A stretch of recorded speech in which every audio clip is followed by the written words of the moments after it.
Rhonda and I were driving over this morning, and she told me that there was a preacher that every time he'd get up to preach, he'd put a cough drop underneath his tongue. And when the cough drop was gone, then he knew it was time to quit. So I brought 4 of them this morning. My sermon today has 22 points. 22 points. And it's all your fault. We were driving home last week. We had the privilege of being together with a large portion of our family, and we'd had lunch together, and they said it was going to start snowing, and the roads were going to be bad, and I wanted to head home and try to get home before dark. And as we got the other side of Hood River, it quit raining, which it always does. I don't know why. There's a curtain there, and when you get to just that side of Hood River, it quits raining. And roads were clear, had no trouble at all, and I began to think, what are some of the things that I'm thankful for? You know, what are some of the things that enable my life to be better, to show to me that God is real, not just a big guy in the sky type of thing. And so I thought, I don't want to preach about the things I'm thankful for. So I put a little note on Facebook. And I said, I'm going to be preaching at Willamina Christian Church on Sunday morning. Could you tell me in one word what you're thankful for? So that's what I'm going to tell you this morning.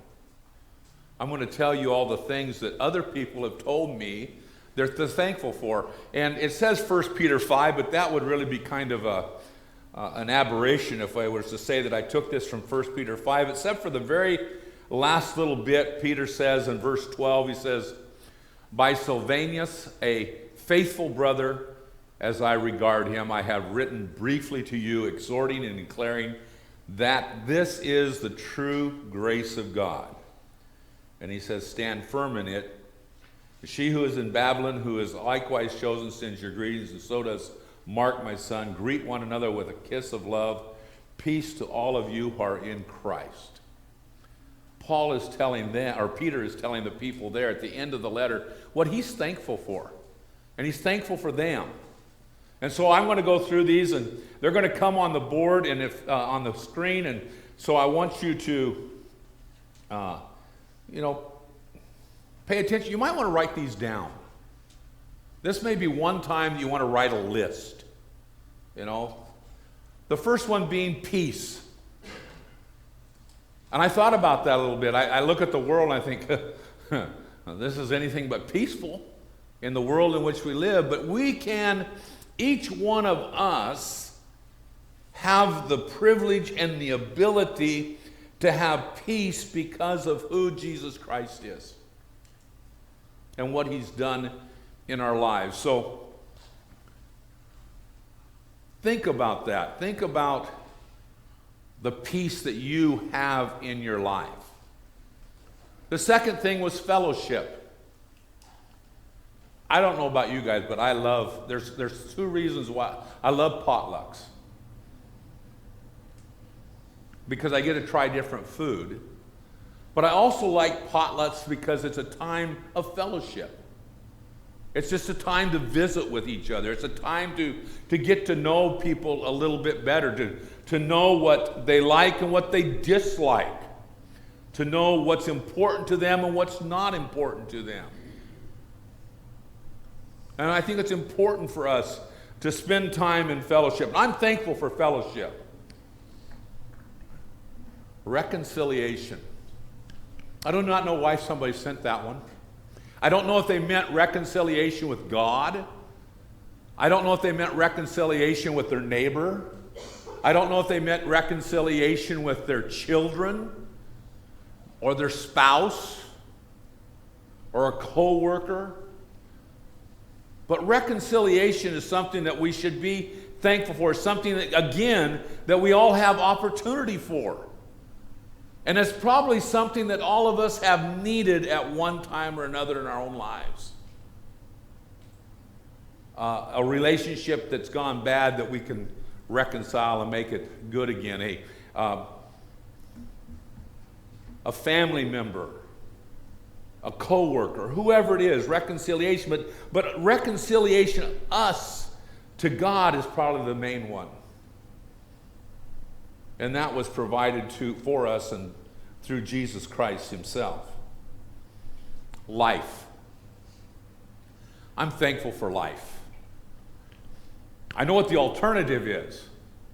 And it's not bad for one who's in Christ, but I'm thankful for life. There are certain things that I look forward to. This week, baseball at the high school level and softball at the high school level starts everywhere but Western Oregon because it's going to rain all week. I remember my senior year in high school, we scheduled 32 baseball games and played 16 or 17, and 2 of them we played with rubber-coated hardballs against Nestucca just to get some games in. It rains here all the time. But I like life. I like the things that God has given for us to do, things that we are able to enjoy. Sometimes other people enjoy things that I don't enjoy. I don't like snow. It's cold. I never understood why people wanted to go skiing.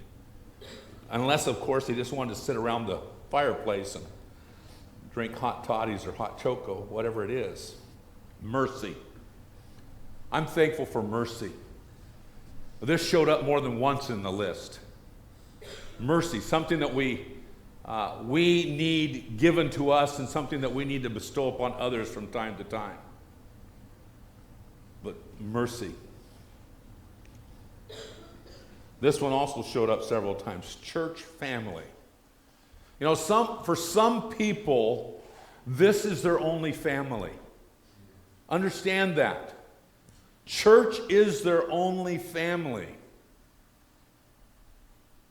We need to understand and realize that in some people's lives, and so it becomes even more important to them. But it is family.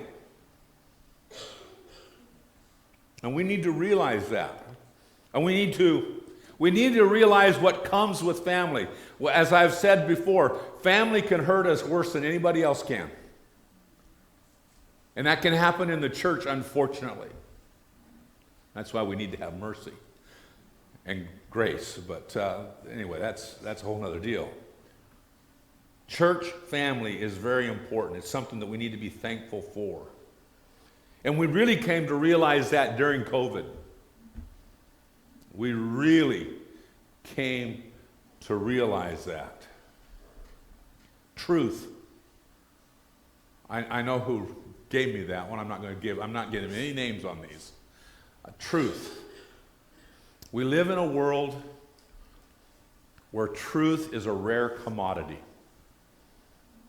If you don't think so, watch the 5 o'clock news, which they'll repeat at 6 o'clock.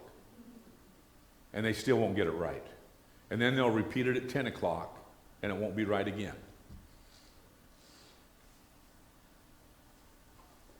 Truth. And we all need it.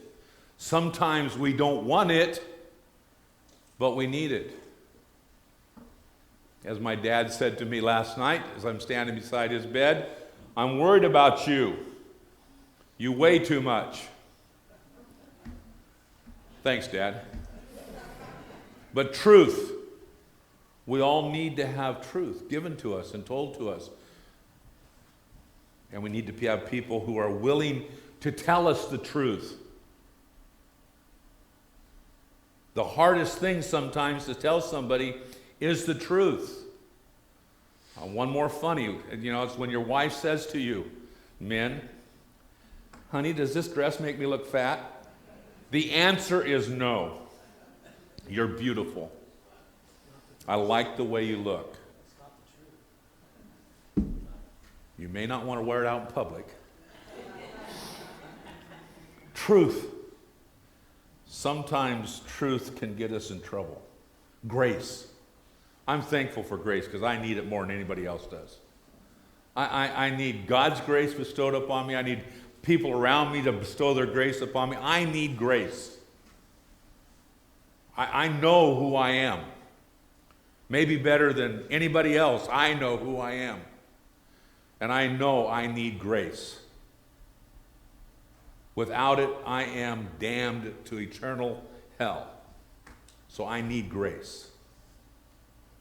And I'm thankful for it. Friendship. And I'm not talking about acquaintances. I always love to look at Facebook. I don't know how many friends I've got on Facebook. I've got, 300 or 400 friends. I don't even know some of them. But they're my friends. No, we have acquaintances. We have people we may know, but most of us have a very few friends. I can probably count on my one hand, maybe need a couple fingers on this hand, to count my really, really close friends. You know, the ones who can tell me that, put something else on. Why did you cut your hair like that? There's no reason for you to treat your children the way you're treating them. Oh. Now you're getting nosy. Yeah. A good friend will get nosy. A good friend will care about you and will tell you the things that you need to hear. So friendship is very, very important. Guidance.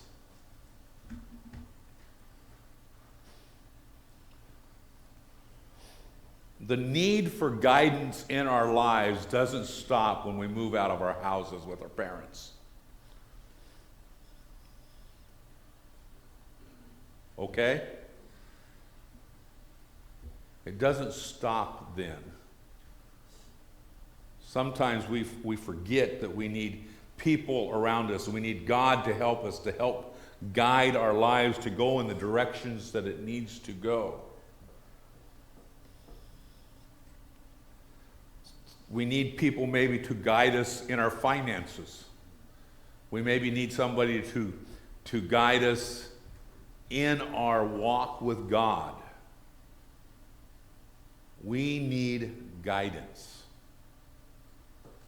That's not a bad thing, that's a good thing. By the way, just if you're keeping track, that was point 10.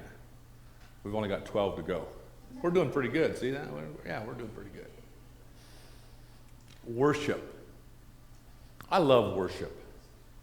And it's not confined to singing songs. Okay? It's a misnomer. I don't like the term.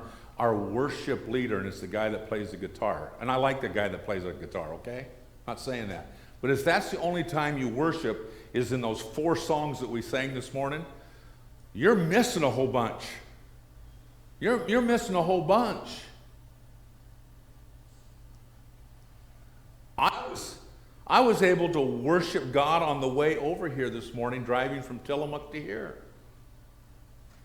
I got to see elk. I got to see people out fishing in the rain. And my wife said, "Oh, they're just as dumb as you are." But I got to see the beauty of God's creation. I got to worship sitting in the foyer, talking with people and drinking a cup of coffee. See, worship isn't confined to blue padded pews in the church service. It's something that we can and are able to do all the time. Home. I'm thankful for home. And the person that wrote this said there are millions of people who have no home.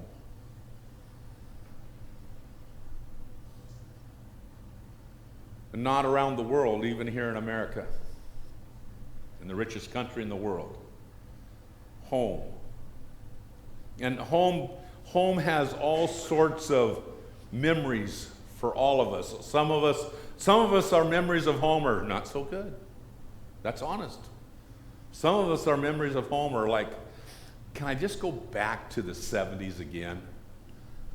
And some of you are going, what's the 70s? You know, but can I go back to that? Can I go back to the 60s when I had no responsibilities and except for maybe feeding the chickens, and showing up for school, hopefully on time. No real cares in the world because somebody else was going to put the food on the table, somebody else was paying the light bill. Home was easy and nice, and I enjoy it. I like home now. Rhonda and I sometimes say, are we going to spend any time at home?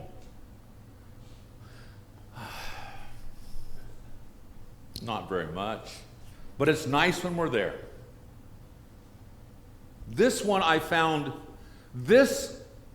next one I found to be maybe the most thought-provoking of all of them that was given to me.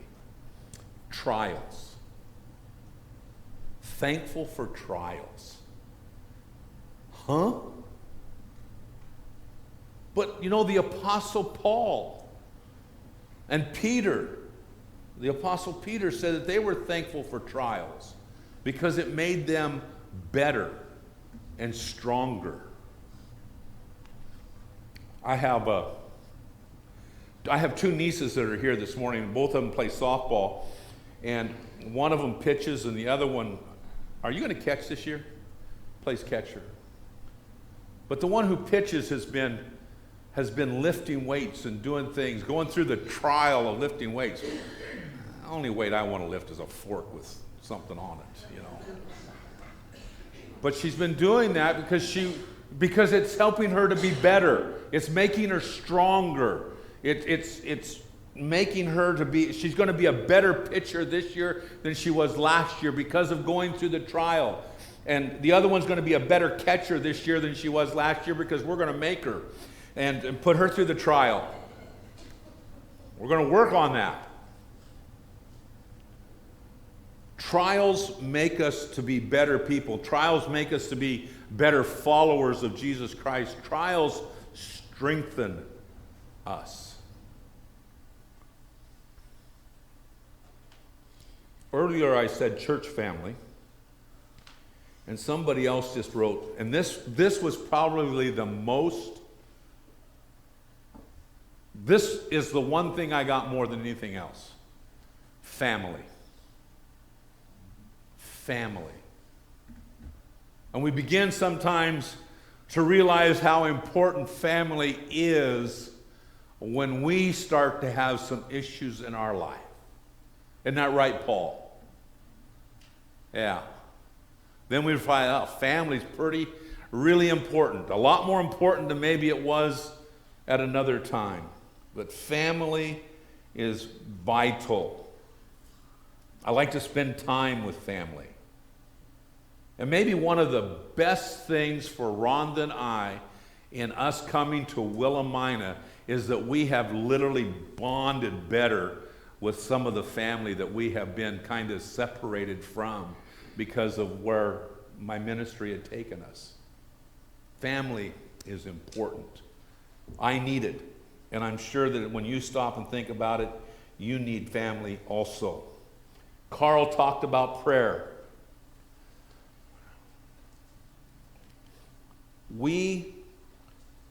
Just to reiterate what Carl said, we need to talk to God. Often people will say that Christianity is having a relationship. Have you ever tried to have a relationship and not talk to somebody? I don't mean talk to them. I mean talk to them. And with God, we can share anything that we want to. It's between you and Him.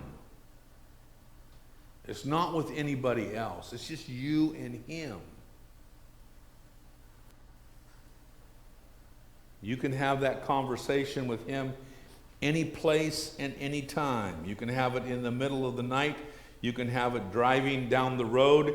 You can have it in the shower. You can have it any time with him.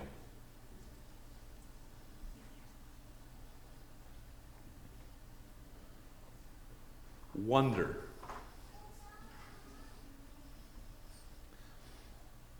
That came from somebody who is not a believer, not a follower. Wonder. And I would love to sit and talk with them and ask them what they really meant by it. The wonder of what? The wonder of how we're here. The wonder of looking out and, the stars were so close last night you could almost pick them over on the coast. The sky was clear for 15 minutes, whatever it was, but the stars were just hanging there. They looked like low-hanging fruit. Wonder of what's around us, I think, is one of the things that we need to be thankful for. A preacher friend of mine said, life in Jesus.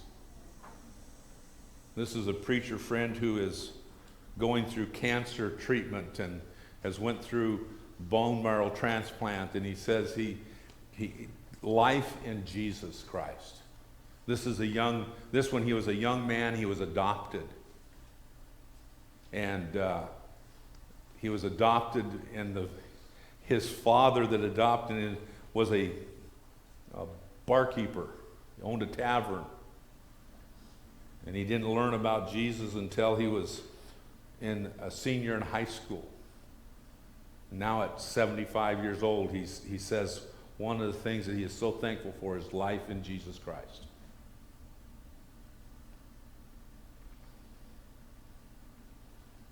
I'm almost done with my cough drop.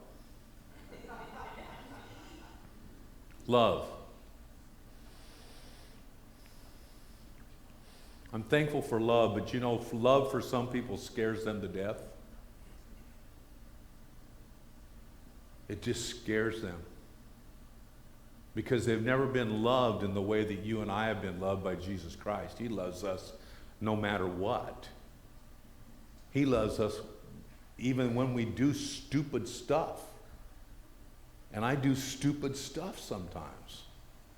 Still, at 71 years of age, I do stupid stuff. I mean, I'm dumb enough to back a four-wheeler off a ledge and dump it on top of me and crack my ribs. But I've done other things that were not physically wrong, but spiritually wrong, and I need God's love. I think I told you one time, Rhonda and I were doing some foster care, and we had one girl that came, and she was a little older. She was 14 or about 15 years old, I think, at the time.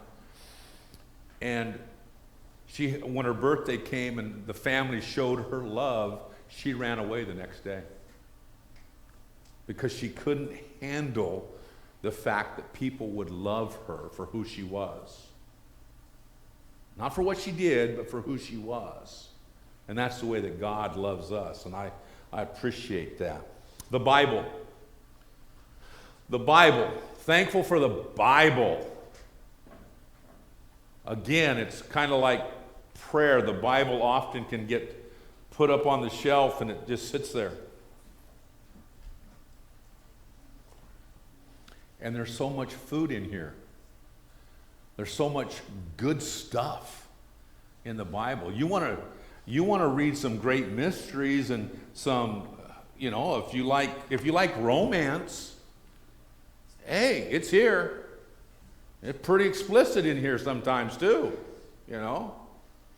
If you like to read about battles and wars that are won, it's in here.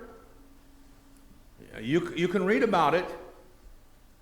If you like fishing, you can read about it in here.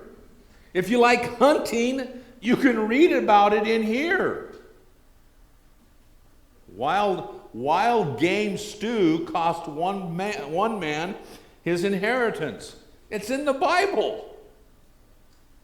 Think about it. I don't care. If you want to read a love story, it's here. If you want to read a mystery story, it's here. Whatever you want to read about, it's in the Bible. And it's educational for you.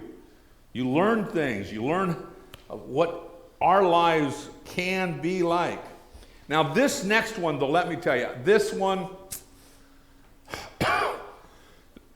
excuse me, this had to have been written by somebody over the age of 50.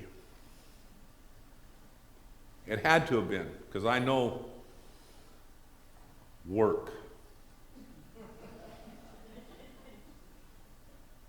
Thankful for work. Every one of the teenagers in here went, no. But they're going to grow up and they're going to realize and they're going to come to the conclusion, work is not a four-letter word.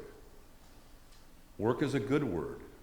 Having something to do, something that keeps you busy.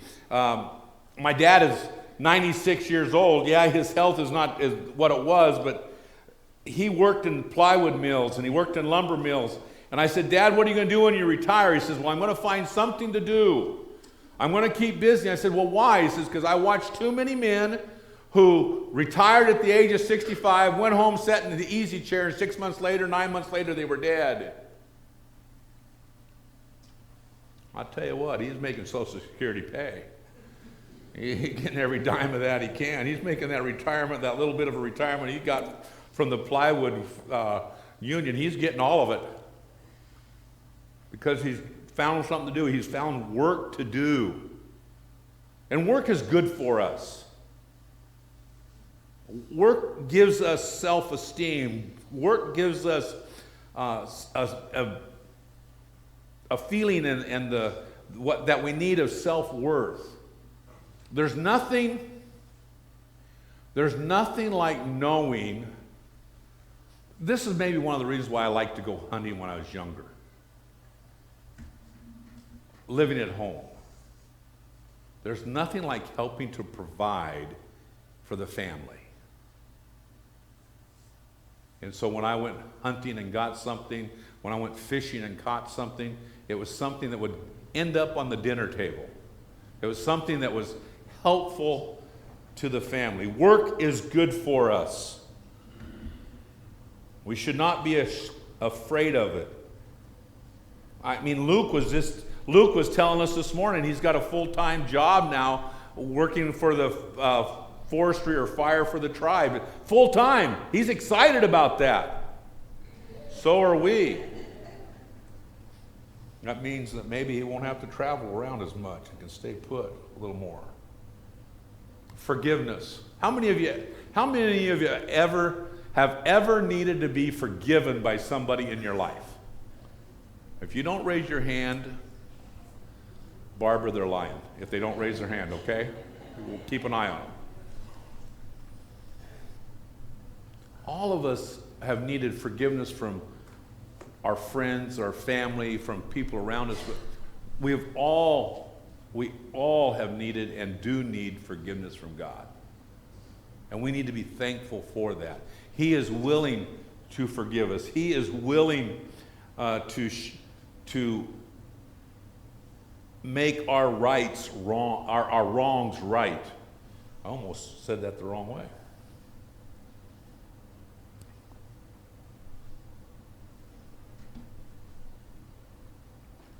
Sometimes we have to be willing to ask for forgiveness. And the reason that is hard is because then we have to admit that we were wrong.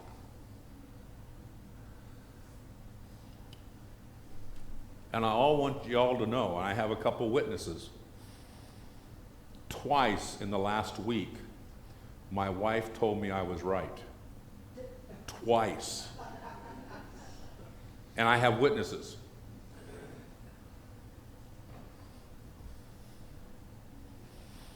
But I'm sure twice in the last week I've had to tell her I'm sorry and ask for forgiveness. I'm just saying, sometimes we struggle with that. And we often struggle. Here's who we have the hardest time forgiving. What'd you say? Ourselves.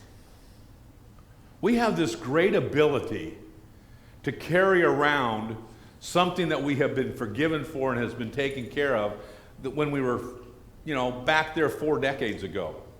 And we remember it as if it was yesterday.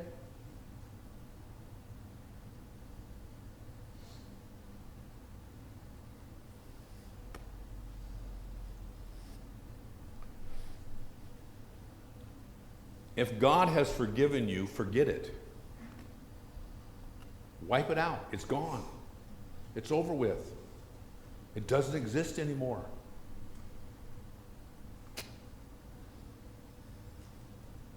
Forgiveness. Forgive yourselves. Forgive your neighbors. Forgive your family. And then literally the last of the cough drop is gone.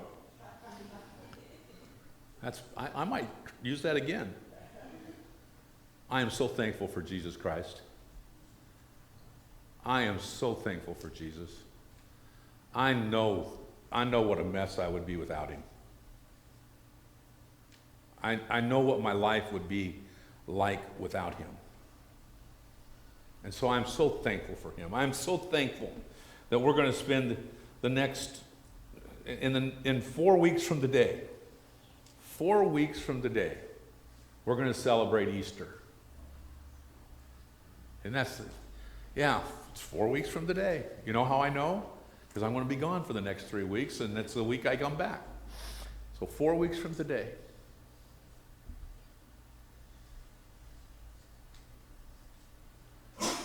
We're going to celebrate the fact that the one who loves us more than anything else, even more than himself, we're going to celebrate that he was crucified and that he rose from the dead, making it possible for all of us to have victory over death.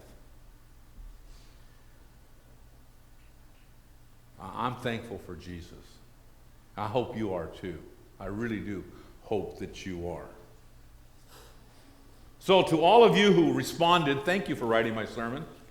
I appreciate it. I appreciate it very much.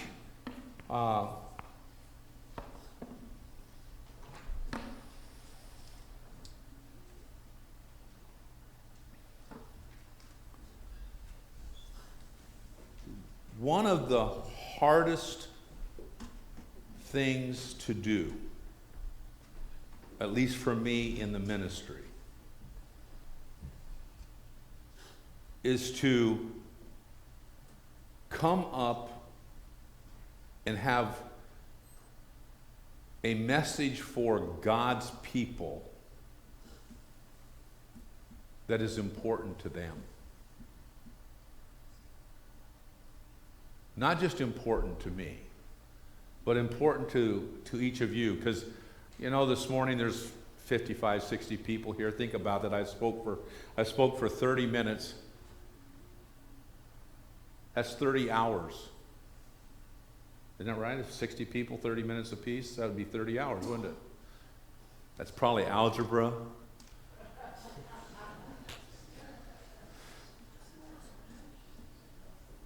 I don't want to waste your 30 hours, folks.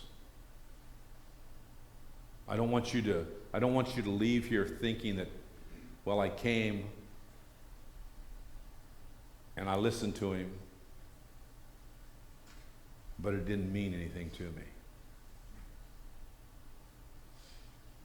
So the hardest part for me in ministry is coming and talking to you about what I understand to be important in your life.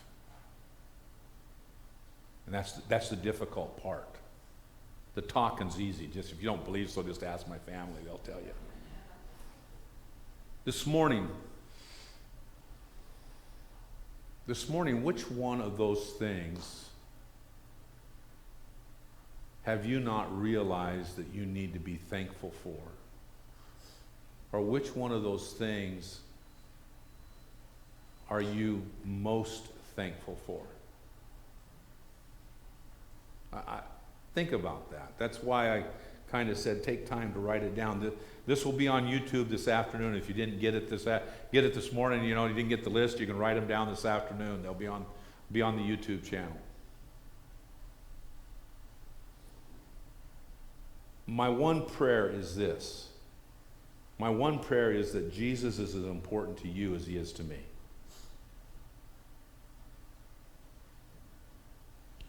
That you want him to guide your life so that you look more like him. Because that's what your neighbors need. That's what the world in which we live needs. Join me in a word of prayer. Lord, I thank you for the words that people gave to me to share with your people. I pray, God, that as we prepare to go from here today, that it won't be a matter that we just came to church, but it will be a matter that we leave here, the church, desiring to do your work and to do your will. And I pray this in Christ's holy and precious name. Amen.